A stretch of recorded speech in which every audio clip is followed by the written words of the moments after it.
దావీదు మహారాజు ఇంకొక మాట చూపిస్తా ఉన్నాడు.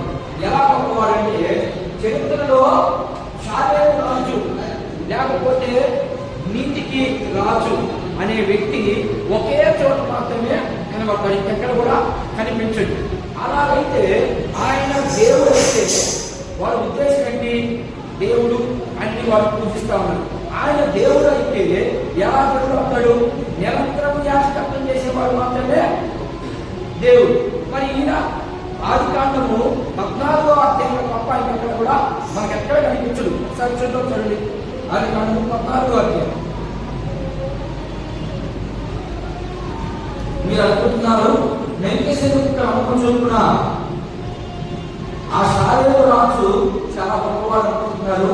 ఆయన యేసుక్రీస్తు ప్రభుని పోలున్నారు. ఎవరు? షాలేము రాజు. షాలేము రాజు పోలి యేసుక్రీస్తు దేవుడు గుర్తుపెట్టుకోండి. అక్కడ విశ్రాంతి చేసుకోవాలండి. దేవుడి కుమారుని పోలికగా ఉన్నాడు ఆయన. ఎందుకంటే అలా జన్మించాడు ఆయన. నీతికి రాజుగా ఉన్నాడు. ఆయన పేరు షాలేము రాజుగా ఉన్నాడు. చూద్దాం ఒకసారి చదవండి. 18గా ఉన్నాడు. ఆది కాండము 14వ అధ్యాయం 18 నుంచి 20 వరకు ఒకసారి చదువుతాం. మరియు షాలేము రాజైన మెల్కీసెదెకు అతడు ఎవరంట? ఎవరికి యాజకుడు? వీళ్ళేమనుకుంటున్నారు? వీళ్ళు మాకు యాజకత్వం జరిగిస్తున్నటువంటి వ్యక్తి, ఈయనే మెస్సియా, ఈయనే యేసుక్రీస్తు అని అనుకుంటున్నారు. కానీ వాళ్ళకి ఆది కాండాన్ని చూపించి, ఇదిగో ఆది కాండంలో ఇదిగో ఈ రీతిగా ఆయన సర్వోన్నతమైనటువంటి దేవుడికి మాత్రమే యాజకుడు, అంతేగాని నీకు పరిమితిగా నిరంతరం యాజకత్వం చేసే మనిషే లేడు భూమి మీద అని వారికి ఉదాహరణతో చూపిస్తూ కొన్ని మనకు చదువు.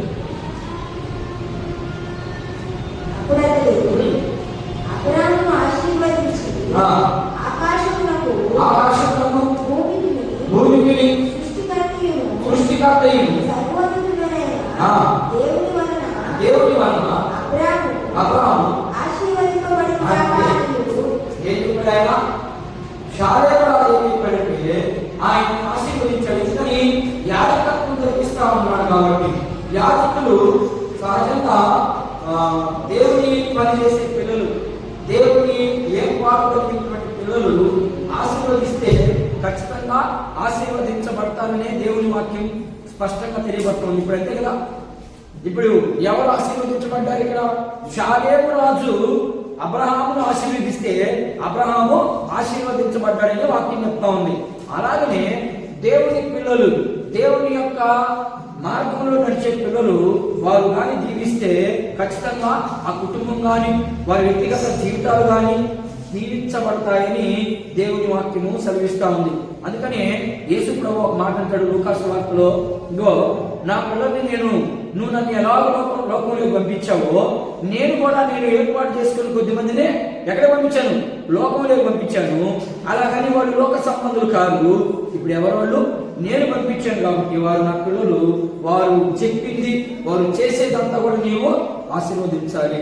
అప్పుడు మాత్రమే వాళ్ళు నీ బిడ్డలుగా ఉంటారని యేసుక్రీస్తు ప్రభు వారు తన అద్వితీయ సత్యదేవుడైనటువంటి తన తండ్రిని వేడుకొనడం జరుగుతూ ఉంది. కాబట్టి దేవుని పిల్లలుగా, దేవుని యొక్క మార్గంలో నడిచే పిల్లలు, దేవుడు కొన్ని కట్టుబాట్లు పెట్టాడు. ఆ కట్టుబాట్ల ప్రకారం ఎవరైతే జీవిస్తారో వాళ్ళు దీవిస్తే ఖచ్చితంగా ఏ కుటుంబం అయినా, అది ఎంత శాపంలో ఉన్నా, అది ఎంత పాపంలో ఉన్నా దేవుడు ఖచ్చితంగా దీవిస్తాడని రాత్రి కూడా నేను చాలా వచ్చినా చూపించాను మీకు. దేవుడు జీవించాలి అంటే ఖచ్చితంగా మనం ఆయనతో సహవాసం కలిగి ఉండాలి. అంతే మనం చేయాల్సినటువంటి పని అది. సహవాసం అంటే ఎప్పుడు పడినప్పుడు సహవాసం చేసేది కదా. దానికి ఒక సమయం, దానికి ఒక టైం ఉంది. ఆ టయానికి మనం దేవుని సన్నిధిలో కనిపించాలి. ఎప్పుడు పడినప్పుడు మనకి ఇష్టం వచ్చినప్పుడు అట్లా కనిపించకూడదు. దానికి ఒక సమయం, దేవుడు నియమించినటువంటి సమయం ఉంది. నువ్వు ఇంటికాడ నీ వ్యక్తిగత ప్రార్థనలో నువ్వు ఏ సమయమైనా ఆయనలో గడపచ్చు, నువ్వు ఏ టైం అయినా గడపచ్చు. కానీ మందిరం విషయంలో మాత్రం దేవుని విషయంలో మాత్రం ఎలాంటి పొరపాటు మనము చేసేదానికి ఉండకూడదు. అందుకని ఆయన చూపిస్తూ, ఇదిగో మీరు నిరంతరం యాజకత్వం జరిగిస్తారనుకుంటున్నారు. మీరు ఈ ఆది కాలంలోనే ముగించబడింది, ఈ 14వ అధ్యాయంలోనే కనబడ్డాడు. ఇంకెక్కడ కూడా మనకు కనిపించలేదు. కానీ నేను చూపించబోవు వ్యక్తి, ఇదిగో మీరు నమ్మినటువంటి ధర్మశాస్త్రం, మీరు నమ్మినటువంటి దావీదు మహారాజు. ఎవరిని నమ్ముతారు యూదులు? ముఖ్యంగా ముగ్గురిని నమ్ముతారు. వాళ్ళు ఎవరెవరంటే మోషేని నమ్ముతారు, ప్రవక్తని నమ్ముతారు, దావీదు నమ్ముతారు. అందుకని దావీదు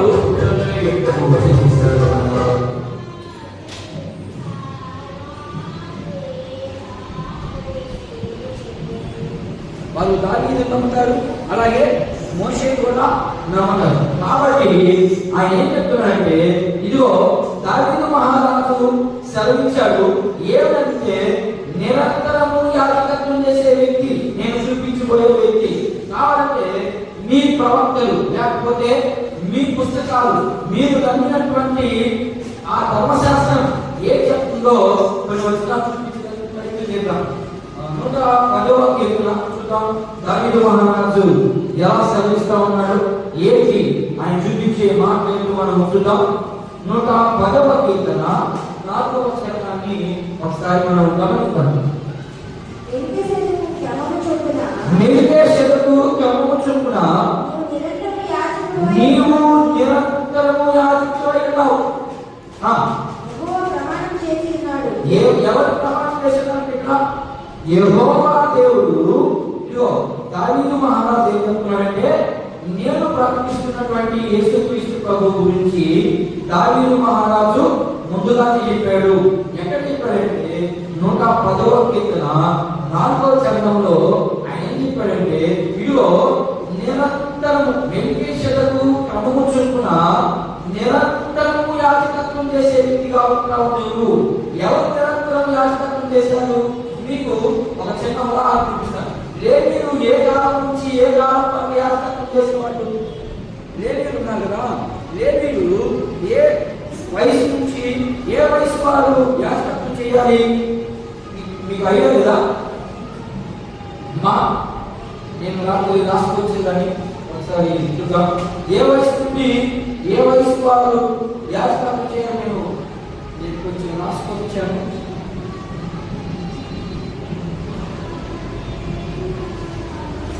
లేవీయులు ఏ వయసు నుంచి చేయాలంటే 15 నుండి 50 సంవత్సరాల వయసులోనే నిరంతరం యాజకత్వం. ఆ తర్వాత యాజకత్వం చేసినట్టు రిటైర్ అయిపోవాలి. ఉద్యోగం రిటైర్ చేస్తున్నారు కదా, దీనికి హ్యాపీ కొట్టింది. నేను అనుకోకుండా ఉద్యోగాలు రిటైర్మెంట్ ఎక్కడి నుంచి వచ్చాయి? పరిశుద్ధ గ్రంథంలో నుంచి కాపీ కొట్టి 15 ఏళ్ళ నుంచి 50 ఏళ్ళ దాకా హుషారుగా ఉంటారు. ఎక్కడికైనా పోగలని ఈ యాజకత్వం ఎలాగైతే తగ్గించారో ఆ రోజు ఇస్రాయేలు, అలాగే ఇప్పుడు జాబ్ విషయంలో కూడా ఇదే గత సృష్టి. మనమంతా పరిశుద్ధ గ్రంథాన్ని చూసి అవి కొట్టే ఉంటాం, కానీ మనంగా ఏమీ నిర్ణయించుకోలేదు. ఓకేనా? రాజకీయం ఎక్కడి నుంచి వచ్చింది? గ్రంథంలో నుంచే వచ్చింది. ఓకేనా? అన్ని గ్రంథాల నుంచే వచ్చాయి. దాన్ని గ్రంథం ఒక రీతిగా చెప్తే మనం దాన్ని వేరే రీతిగా మార్చేసుకుంటూ ముందుకు వెళ్తాం. అది అందుకని ఇదిగో మీ యొక్క యాజకులు, లేకపోతే మీ యొక్క ప్రధాన యాజకులు 15 సంవత్సరాల నుంచి 50 సంవత్సరాల వరకే పనిచేస్తారు. ఆ తర్వాత యాజకత్వం చేసినట్లే ఇంకొక మాట్లాడు. కానీ ఇదిగో దావీదు మహారాజు చెప్పినట్టుగా ఈయన నిరంతరం యాజకుడే. ఆయన వయసులో నిరంతరం 50 ఏళ్ళు. మీరు అర్థం చేసుకునేదానికి అలా చెప్తున్నాను. నిరంతరము యాజకత్వం జరిగిస్తాడని దావీదు మహారాజు సెలవించాడని చెప్తూ ఇంకా కొన్ని విషయాలు మాట్లాడతారు. చదువు 10వ కీర్తన చదువు 4వ వచనం చదువు.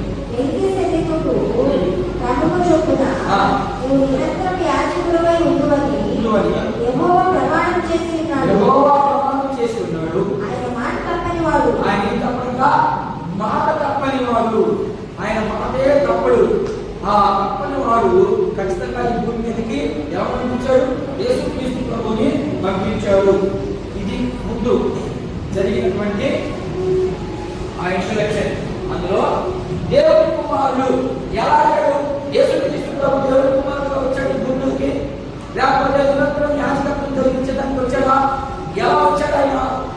వాళ్ళకి యాజకత్వం జరిగించాలంటే ఏమేమి చేయాలి, ఏమేమి జరగాలి? వాళ్ళకి నా దగ్గర ఉన్నారా? పిల్లకాయల దగ్గర ఉన్నారు. పిల్లకాయల దగ్గర ఉండబాకండి.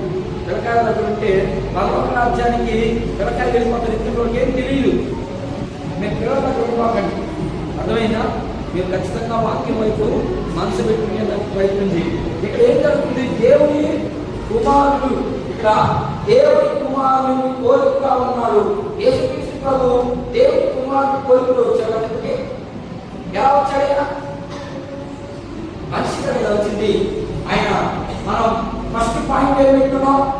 ఒక వ్యక్తిగా గొప్పవాడు, ఎలా గొప్పవాడో చూపిస్తా ఉన్నాడు. అంతకంటే గొప్పవాడిని చూపిస్తూ చివరికి దేవుని కుమారుడు దగ్గర తీసుకొచ్చాడు. ఆయన దేవుని కుమారుడే. దాని మహారాజు చెప్పాడు కదా, ఏమని చెప్పాడు? నిరంతరం యాజకత్వం జరిపిస్తాడు ఆయన. ఆయనకి చావు లేదు. నిరంతరం అంటే చావు లేదని అర్థం. ఆయన చనిపోయినా తిరిగి లేయగలడు, తిరిగి లేచి చనిపోడు. అది నిరంతరం అంటే. అయితే ఆ వ్యక్తిని చూపించేదానికి ఈయన ఎలా వచ్చాడు? జకర్యా గ్రంథం 9వ అధ్యాయం 9వ వచనం. ఎలా వచ్చాడు చూద్దాం. 9:9 జకర్యా గ్రంథము 9వ అధ్యాయం 9వ వచనం.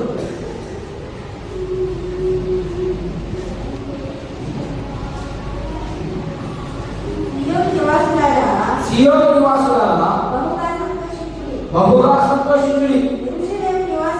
యెరూషలేము నివాసులారా ఉల్లాసంగా ఉండుడి. మీ రాజు నీతిపరులను దీనులనై గాడిదకి నీ వద్దకు వస్తున్నాడు. అంతేమ్మా, అంతే. ఇక్కడ ఎవరైనా చెప్పాడైనా రాజుగా వస్తానన్నాడు. మరి రాజుగా వస్తాడు, ఆయన నిరంతరం యాజకత్వం జరిగిస్తాడు. మరి నిరంతరము ఆయన సమాధానానికి, నీతికి రాజు, సమాధానానికి రాజు చెప్పిన ప్రవచనానికి ఏమైనా ఇప్పుడు ఎలా రావాలి? రాజు గొర్రె మీద రావాలా? ఈయన ఎలా వచ్చాడు? గాడి మీద వచ్చాడు. ఏడు అనుమానం వచ్చేసి మనకి మనకు ప్రవక్తలు, మనకు ధర్మశాస్త్రము ఏం చెప్పింది? మీకు రాజుగా వస్తాడు మెస్సయ్యా, మిమ్మల్ని పరిపాలన చేస్తాడు, నిరంతరం యాజకత్వం జరిగిస్తాడు. ఆయన పరిపాలన ఆగిపోదు. ఆయన ఎప్పుడు సింహాసనం మీద కూర్చోబెట్టాడనే అవసరాలన్నీ ఇప్పుడు మరుగైపోయినవి. ఎందుకని? ఈయనేమో ఏ మీద రావాలి? గొర్రె మీద రావాలి. ఇప్పుడు గొర్రె మీద రాకుండా ఈయన గాడి మీద వచ్చాడు. గాడి మీద వచ్చేసరికి వీళ్ళకి అనుమానం వచ్చింది. ఇంకొక గుర్తు కూడా చూపిస్తున్నాడు. మీరు గాడి మీద వచ్చారని మీరు అనుమానిస్తున్నారేమో. లేదు లేదు, నేను కావాలంటే ఇంకొక విషయం చూపిస్తానని చెప్పి ఇప్పుడు జకర్యా గ్రంథము 6వ అధ్యాయం, జకర్యా గ్రంథము 6వ అధ్యాయం 12 వచ్చిన చూడండి. అతనితో సైన్యములకు అధిపతి యెహోవా సెలవిచ్చినదేమనగా చిగురు అను ఒకడు కలడు. అతడు తన స్థలంలో నుండి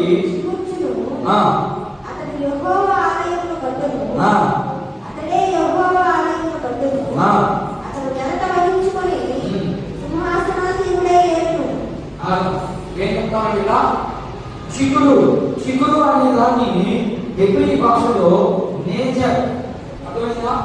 చూడండి, హెబ్రీ భాషలో నేచర్ అని పిలుస్తారు. అంటే దాని అర్థం ఏంటంటే, నేచర్ అనే పదానికి అర్థం ఏంటంటే రాజు. ఏంటమ్మా?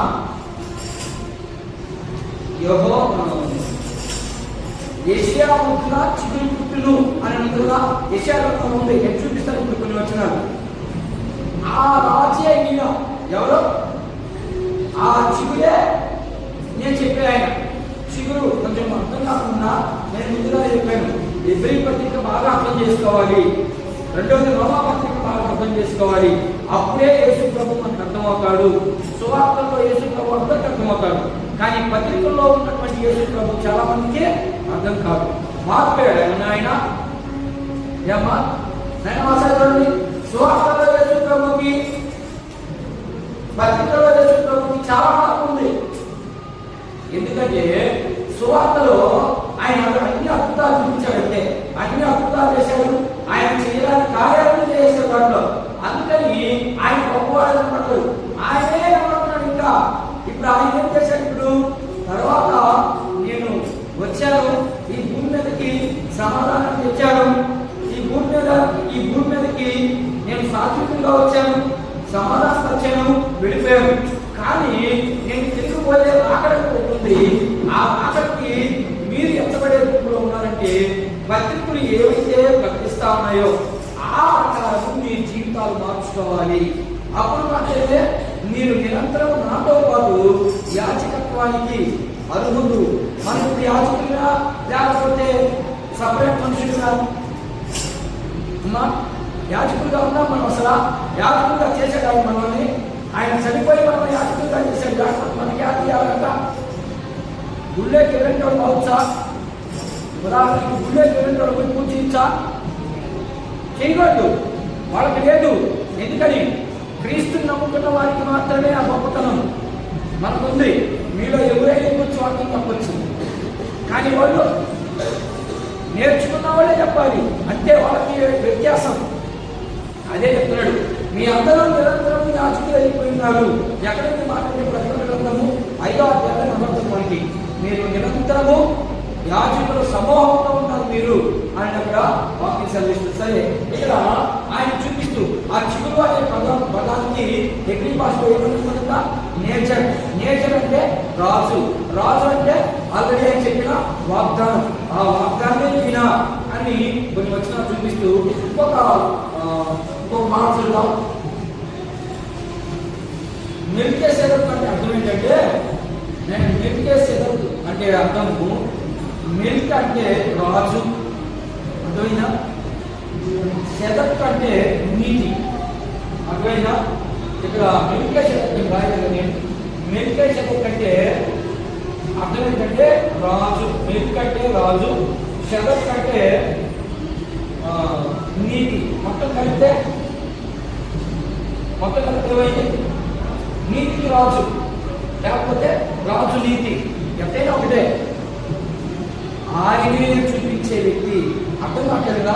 కొంచెం కష్టంగానే ఉంటుంది ఈ అధ్యాయం అంతా కష్టం. ఎందుకంటే వాళ్ళంతా వాళ్ళు ఏమనుకుంటారంటే మేము చూపించేదే యోగావాక్యం మాత్రమే గొప్పది, నువ్వు చెప్పేది కరెక్ట్ కాదు అనే సందర్భంలో ఈయన ఒరే బాబు మీరు చెప్పే వాడే నేను చెప్పేవాడు, కానీ మీరు ఎలా వస్తున్నారంటే ఆయన మనిషిగా వస్తున్నారు, ఆయన ఒక వ్యక్తిగా గొప్పవాడు, ఆయనే దేవుని కుమారుడు అని చూపించేదానికి ప్రయత్నం చేస్తూ ఈ భాగాన్ని దేవుని కుమారుడు పోలి ఉన్నాడు. ఎలా పోలి ఉన్నాడంటే దావీదు మహారాజు చెప్పాడు. అలాగే నేను చూపిస్తున్న కొన్ని వచనాలు రోమాపత్రిక చూడండి 5వ అధ్యాయం అంటే వచ్చేది. ఆ గ్రంథంతా చూపిస్తా ఉన్న వారికి చూద్దాం. 5వ అధ్యాయం ఒకటే వచ్చేది. విశ్వాస మూలంగా మనము నీతిమంతులుగా తీర్చబడి మన ప్రభువు అయిన యేసుక్రీస్తు ద్వారా దేవునితో సమాధానం కలిగి ఉంటాము. అప్పుడు దాకా సమాధానం ఉందా? లేదు కదా. పాత నిబంధనలో లేదు కదా. పాత నిబంధనలో సమాధానం లేదు. కొత్త నిబంధనలో యేసుక్రీస్తు ప్రభు వచ్చిన తర్వాతనే సమాధానం కలిగింది మనకి. ఎందుకని? ఆయన మన కోసం చనిపోయాడు. ఆయన నీతి రాజ్యంలో మనం ఏర్పరచబడ్డాం. ఏర్పరచబడ్డాం కాబట్టి దేవుడికి మనకు ఏమొచ్చింది? సన్నిధి ఉంది. ఎలా? ఎవరి ద్వారా? మధ్యవర్తి ద్వారా. ఎవరా మధ్యవర్తి? ఆయనే యేసుక్రీస్తు ప్రభు. ఆయనే రాండి. ఎందుకు మీరు అనుకుంటున్నారు? ఓ క్రీస్తులారా, ఎందుకు మీరు సమర్చాయని దేవుడికి నిర్లక్ష్యం అంటున్నారు? నిర్లక్ష్యం కట్టద్దు. దేవుడి దగ్గర రాండి. దేవుడి దగ్గర వచ్చి దేవుని దగ్గర ఆశీర్వాదం పొందుకోనని మాట చెప్తున్నాడు. ఇంకా ఆ మాట చూద్దామైనా ఏషియా శిఖరం అనేది ఏషియా 9వ అధ్యాయం 6-7 వచ్చిన చూడండి ఒకసారి. చూడండి, నేను దశమ భాగం గురించి ఎలా ఏంటి అసలు దశమ భాగం అంటే ఏంటి అనేది చూపిస్తాను. ఏషియా 9వ అధ్యాయం 6-7 వచ్చిన ఆయన ఎవరైనా శిశువు పుట్టాలన్నాడు. ఆయన మనకు కుమారుడు నింపబడును. ఆయన భుజం మీద రాజ్యభారం కలిగి ఉంది. అందుకని మనందరి కోసం చనిపోయాడు ఆయన. అందుకోసమే ఆయన మనందరి కోసము చనిపోయాడు. 32వ అధ్యాయం 17 వచ్చింది. 32:17 యెషయా గ్రంథము 32:17 చూపిస్తున్న వారికి చదువు. నీతి సమాధానము కలుగజేయును. నీతిని సమాధానము కలుగజేయువాడు. నీతి వలన నిత్యమును నిబ్బరము కలుగును. అప్పుడు నా జనులు విశ్రమ స్థలమునందును ఆశ్రయ స్థానమునందును సుఖకరమైన నివాసము చేతను నివసించెదరు. ఎప్పుడు నివసిస్తారంట? నీతి ఉన్నప్పుడు మాత్రమే ఇదంతా. నీతి లేకపోతే నివసించలేదని దాని అర్థం. అలా నివసించాలి అంటే యేసుక్రీస్తు ప్రభువుగా మాత్రమే నివసించగలని ఇంకో వచనం చూపించకుండా యెర్మీయా గ్రంథము 23వ అధ్యాయం 23వ అధ్యాయం 5వ వచనం ఒకసారి చూద్దాం. యెర్మీయా గ్రంథము యెహోవా ఇలాగ ఆజ్ఞాపించుచున్నాడు. దావీదునకు ఇంకా చెప్పగా నీతి చిగురు. యెర్మీయా ప్రవచించాడు. ఎవరి గురించి? ఈ చిగురు గురించి, ఈ రాజు గురించి. ఆయన అర్థమైంది, కొంచెం అర్థమైంది. ఓహో, ఎన్ని శ్రమలు వచ్చినా, ఎంత కష్టం వచ్చినా మనం ఎన్ని తిరిగి చూడకూడదు అంటే అర్థమైంది. యేసుక్రీస్తు ప్రభువుని మనము విడిచిపెట్టకూడదు. విడిచిపెట్టకుండా ఆయననే కొనసాగాలని వారికి కొంత అర్థమైంది. మరి వాళ్ళకి తెలియదు కాబట్టి వాళ్ళకి రోజు ఆయన తెలియపరుస్తా ఉన్నారు. మరి ఈరోజు క్రైస్తవులకి దేవుడిని విడిచిపెట్టకూడదని తెలియదా? తెలియమా? ఆ రోజు వాళ్ళకి తెలియదు. ఎందుకని? పుస్తకాలు లేవు, బోధించేవాళ్ళు తక్కువ, వాక్యం అందరికీ అర్థమయ్యేది కాదు. ఈరోజు ప్రతి ఒక్కరికి అర్థమయ్యే కోణంలో యేసుక్రీస్తు ప్రభువు మనకి అర్థమయ్యే కోణంలో వాక్యాన్ని రాసి ఈ బైబిల్ గ్రంథాన్ని మనకి ఇస్తే మనకు అసలు ఎందుకంత నిర్లక్ష్యం, ఎందుకంత ఎక్కడేమి తనం? వాళ్ళకి అర్థం కాలేదు. వాళ్ళ నాకు అర్థం ఉంది, మనకు అర్థమై కూడా మనం ఆయన అర్థం చేసుకోగలుగుతున్నామంటే దీన్ని నిర్లక్ష్య. మీరు వెనక్కి వెళ్ళిపోతున్నారని అర్థం. వెనక్కి వెళ్ళిపోతున్నారంటే అర్థం ఏంటంటే దేవుడి నుండి దూరం అయిపోతా ఉన్నారు. దగ్గర అవ్వలేదు, దూరం అయిపోతున్నారు. దేవుడిలోనే ఉన్నారు, దూరం అయిపోతా ఉన్నారు. అలా ఉండొద్దని దేవుని వాక్యము మనకు సెలవిస్తాం. ఇది మొదటి భాగంలో ఉన్నటువంటి దేవుడి కుమారుడు. ఎలా అంటే మీ గతాలయాల కంటే గొప్పవాడు దేవుని కుమారుడు. ఆయన నీతికి రాజు. మెల్కీసెదెకు కంటే గొప్పవాడు ఆయన. మెల్కీసెదెకు జస్ట్ కొన్ని రోజులు అక్కడే కనిపించాడు, కానీ నేను చూపించే వ్యక్తి నిరంతరం ఉన్నాడు. దానికి ప్రవక్త సాక్ష్యం. ప్రవక్త జకర్యా ప్రవక్త చెప్పాడు కదా, 2 దావీదు మహారాజు చెప్పాడు కదా, నిజాలు వాళ్ళకి క్లారిటీ వచ్చేసి కనుకని వాళ్ళు దాని ఇకపోతే దశమ భాగం. అసలు దశమ భాగం ఇవ్వాలని బైబిల్ చెప్తా ఉందా? చెప్పట్లేదు. చెప్పండి, దశమ భాగము ఇవ్వాలి అని బైబిల్ చెప్తుందా చెప్పలేదా? మేము చదివితే కదా మనకు తెలుస్తుంది అంటారు. కొత్త నిబంధన అయ్యా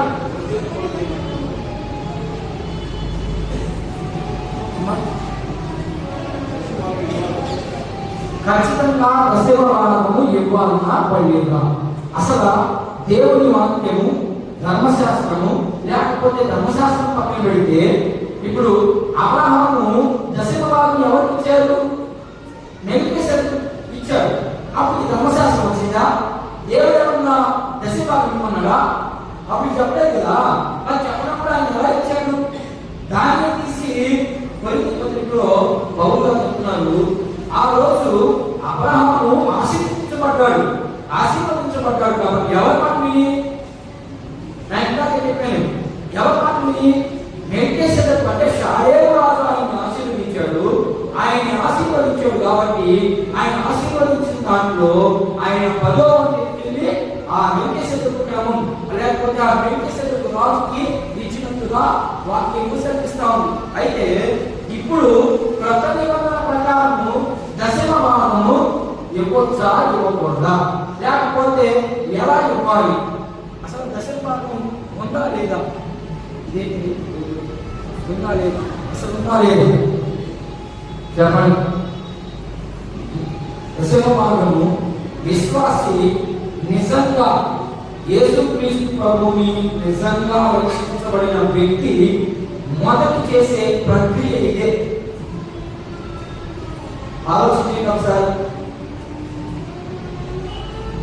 నిజంగా యేసుక్రీస్తు ఇప్పుడు షాలేము రాజుని అబ్రహాము ఎలా చూశాడు? ఒక యాజకుడుగా చూశాడు.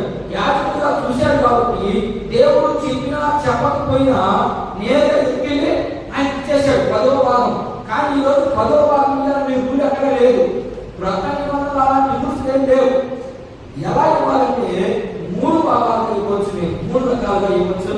అది ఎలా నేను చూపిస్తాను. ఆ క్రమము ఎలా చేయాలంటే మొదట యేసుక్రీస్తు ప్రభువుని సొంత రక్షకుడుగా అంగీకరించబడిన తరువాత విశ్వాసంలో జరిగే మొదటి ప్రక్రియ అది. మారు మనసు, పాపక్షమాపణ అవన్నీ తర్వాత. మొదట ప్రక్రియ ఏడ ప్రారంభం అవ్వాలి. ఏడ ప్రారంభం అయితే వారు మాత్రమే నిలవగలరు దేవుళ్ళు, లేకపోతే పడిపోతారు. చెప్పండి కదా, ఏది విషయాలు పడిపోతారు మనిషి? 3 విషయాలు పడిపోతారు. ధనం, ఇంకా అధికారం, ఇంకోటి స్త్రీ. ఈ 3 విషయాల్లో పడిపోతాడు. మొదట దానికి పెట్టిన దేవుడు కూడా స్త్రీని పెట్టలేదు. మొదట దానికి పడిపోతాడు, 2 అధికారానికి పడిపోతాడు, 3 స్త్రీకి పడిపోతాడు. ఈ 3 విషయాల్లో పడిపోకుండా ఉండాలంటే విశ్వాసం ఎక్కడ ప్రారంభం అవ్వాలా? దేవుడికి దగ్గరే కానీ ప్రారంభం అవ్వాలి. అక్కడైతే దశభాగము, ఇక్కడ దశభాగం డబ్బులు గొప్ప తీసి దేవుడితో గడిపే సమయం, ఎక్కువ సమయం కావాలి. అది దశభాగం అంటే. ఓకేనా? మరి పౌరులు కొన్ని విషయాలు చెప్పాడు. ఎలా అతని దశభాగం ఇవ్వడంలో నా ఉద్దేశం మీ ఇష్టం. అది ఇస్తే ఇచ్చు, ఇకపోయినా ఇబ్బంది లేదు. దానివల్ల ప్రాముఖ్యత కాదు. ఓకేనా? మరి పౌరులు కొన్ని విషయాలు చెప్తాడు. చూద్దాం ఒకసారి. కొరింథీయులకు రాసినటువంటి మొదటి పత్రిక 16వ అధ్యాయం 2వ వచనం చూద్దాం. ఎలా ఏమంటున్నాడు ఆయన? నేను వచ్చినప్పుడు యాజం చేసినప్పుడు ఆయన వచ్చినప్పుడు అంటున్నాడు. యాజం చేసినప్పుడు కొరింథీ పత్రిక ఎక్కడి నుంచి రాశాడు ఆయన? అందుకని ఖచ్చితంగా ఇంట్రడక్షన్ చేస్తున్నాం మనకి. నేను వచ్చినప్పుడు సందా పోగు చేయకుండా ప్రతి ఆదివారమున మీలో ప్రతి వాడును తాను వర్తిల్లిన కొలది తన యొక్క నిలువ చేయవాలి. నేను వచ్చినప్పుడు ఎవరిని యోగ్యుని ఎంచి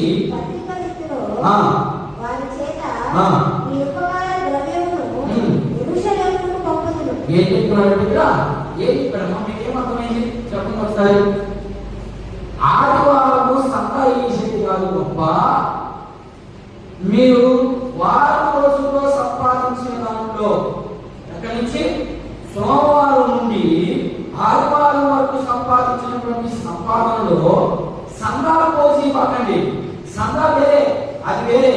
తరువాత మీరు ఎలా అభివృద్ధి చెందారు, ఎలా వర్ధిల్లారు అంటే మీరు ఏ పని చేసి సంపాదించారో ఆ సంపాదనలో అది ఇష్టం.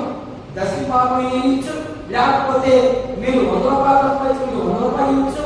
నేను 10 పైసలు ఇస్తానంటే 10 పైసలు వచ్చు. ఇది దేనికి ఖర్చు పెట్టాలనుకుంటున్నారు కదా? యెరూషలేముకు పంపించాలి. యెరూషలేములో ఎవరున్నారు అక్కడ? యెరూషలేముకి పంపించేది ఈ సంఘము పోతే ప్రతి సంఘం పోతే అని ఆయన మాట్లాడుతూ పంపించాలంటున్నాడు. యెరూషలేము అంటే నేను మీకు చెప్పాను కదా, మీరు తెచ్చిన దాంట్లో, మీరు కాలు చేసిన దాంట్లో నేను నాకంటే నన్ను ఆధ్యాత్మికంగా పోషిస్తున్నటువంటి నాకంటే పెద్ద పాస్టర్కి నేను ఖచ్చితంగా నెల పంపించాల్సిందే, మీరు ఇచ్చినా ఇకపోయినా. ఓకేనా? అదే ఇక్కడ చెప్తున్నాడు. యెరూషలేము పంపించాలి. యెరూషలేములో ఎవరున్నారు? అపొస్తలులు అక్కడే ఉన్నారు. అపొస్తలులను పంపించాలి. ఎందుకంటే వాళ్ళు దాన్ని తిని ఆ సొమ్ముతో తిని వాళ్ళు సువార్త చెప్తా ఉంటుంది. అదే వాళ్ళ పని, ఇక్కడ పైన లేదు. వాళ్ళు అందుకని ఆయన పోగు చేసి మీరు ఉద్యోగులు కొద్ది సంఘాలను కొద్ది సంఘంలో ఉన్నటువంటి సేవకులు పోషించబడేదానికి తినాలి. మీరు ఇచ్చే గొడవ అసలు ముందు చూడండి, దాన్ని దీక్షలోకి పంపించారు. అందులో దశభాగం తీయాలి. దాని బట్టి మీకు చదివించడానికి ప్రయత్నం చేస్తాను నేను. ఇంకా చూడండి, 2వ పత్రిక 8వ అధ్యాయం. అదే పౌలు గారు ఇంకొక మాట పడుతున్నారు చూడండి. 2వ పత్రిక 8వ అధ్యాయం 12వ వచనం. మొదట ఒకడు సిద్ధమైన మనసు కలిగి ఉంటే శక్తికి మించి కాదు కానీ కొలిమి కొలదే కలిగి అంటే నీకు వచ్చిన దాని కొలది నీవు దేవునికి ఇవ్వాలి. 3 ఏం చేయాలి అనే ప్రశ్న మీకు వస్తే 3వ చెప్తున్నా చూడు. 8:14 చదువు. 8:14 8వ అధ్యాయం 14వ వచనం. హెచ్చుగా కూర్చుకున్న వారికి ఎక్కువ మిగులు లేదనియు తక్కువగా కూర్చుకున్న వారికి తక్కువ కాలేదనియు రాయబడిన ప్రకారము అందరికీ సమానంగా ఉండు నిమిత్తము ప్రస్తుతమందు మీ సమృద్ధి వారి అక్కరకును మరి ఒకప్పుడు వారి సమృద్ధి మీ అక్కరకును సహాయంగా ఉంటుందని. ఏది చేయమన్నది మీ సవాలన్నీ అన్ని సత్యతే కదా మీకు అర్థమవుతాయి. ఇవన్నీ ఇచ్చినప్పుడు దేవుని ఆశీర్వాదాలు మనకు మిగులుతాయి. లేకపోతే మిగలవు, వస్తా ఉంది, పోతా ఉంది. అదేమి మిగులుతానికి ఉండదు. అందుకని సంఖ్యాకాండంలో ఇవన్నీ దేవుడే పౌరే చెప్పడం కొత్తగా వాళ్ళకి అన్నీ తెలుసు కాబట్టి వాళ్ళకి చూపిస్తా ఉన్నాడు. మీకు తెలియదు కాబట్టి మీకు నేను చూపిస్తున్నాను. సంఖ్యాకాండం 8వ అధ్యాయం. ఇవన్నీ దేవుడు పెట్టినవే, నేను పెట్టుకునేవి కాదు. ఇవన్నీ హాస్టల్ పెట్టినవి కాదు. ఇవన్నీ చూద్దాం. సంఖ్యాకాండము 18వ అధ్యాయం 21 31 21 నుంచి చదవాలి మీరు. చదవండి ఒకసారి. 20వ అధ్యాయం 20వ వచనం చదవండి. మరియు యెహోవా అబ్రాహాముతో ఇట్లనెను, వారి దేశంలో నీకు స్వాస్థ్యం కలగదు, వారి మధ్యను నీకు పాలు ఉండదు. ఇశ్రాయేలు మధ్యను నీ పాలు నీ స్వాస్థ్యము నేనే. ఇదిగో లేవీయులు సేవకు సేవ చేస్తున్నారు కాబట్టి అనగా ప్రత్యక్షము కూడా ఎవరికి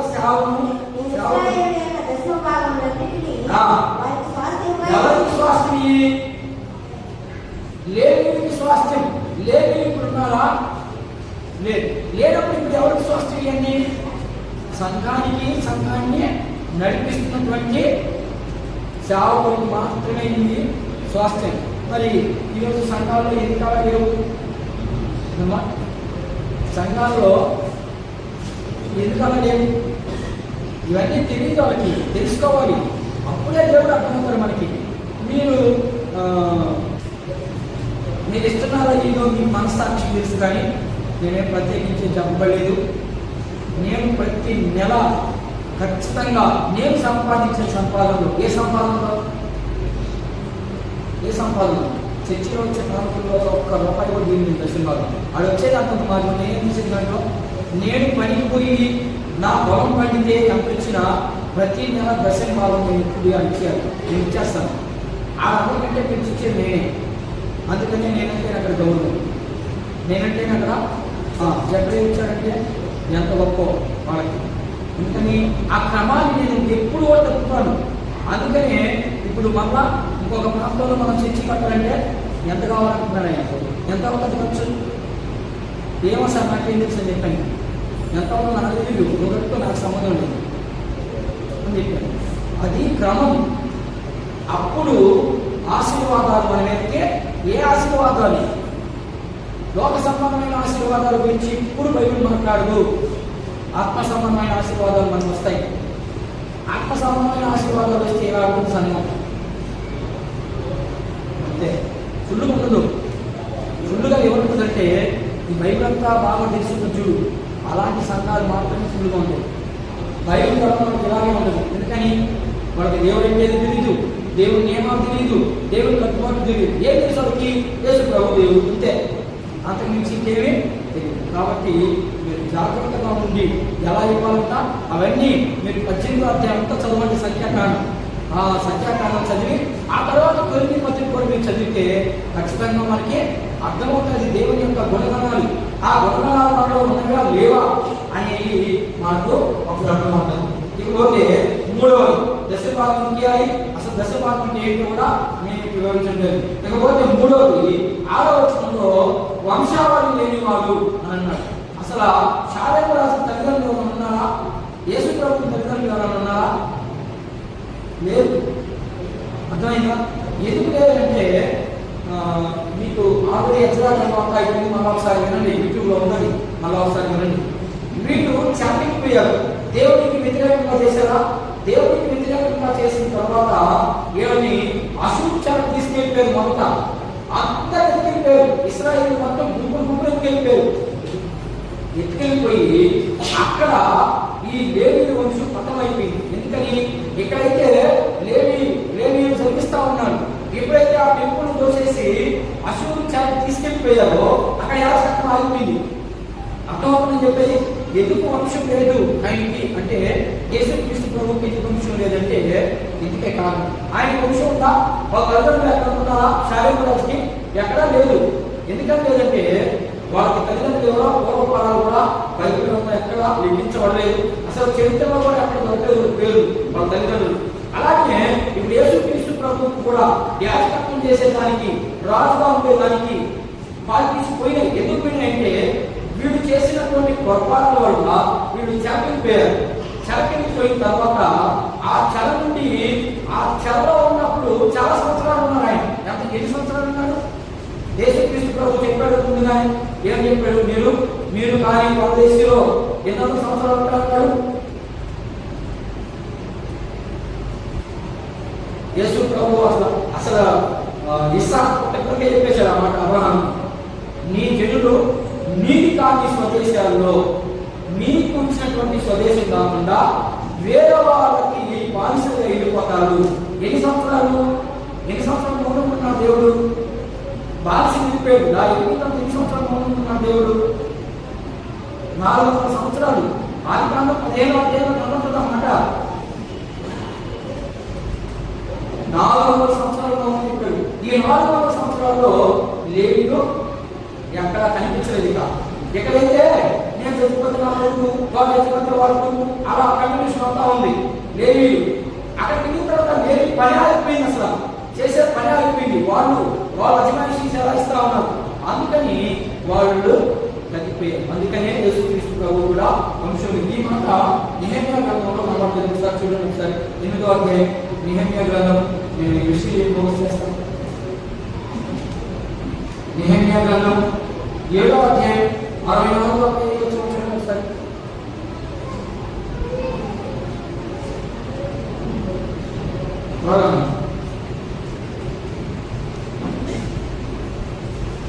నెహెమ్యా గ్రంథము ఎజ్రా గ్రంథం పక్కన ఉన్నది. 7వ అధ్యాయం 66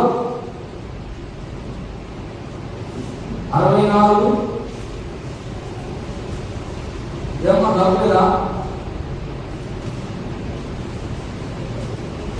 దొరకలేదా? దేవుడు పక్కన కూర్చోండి. మా ఎక్కడుంటుంది చూసారా? ఏంటి అమ్మా?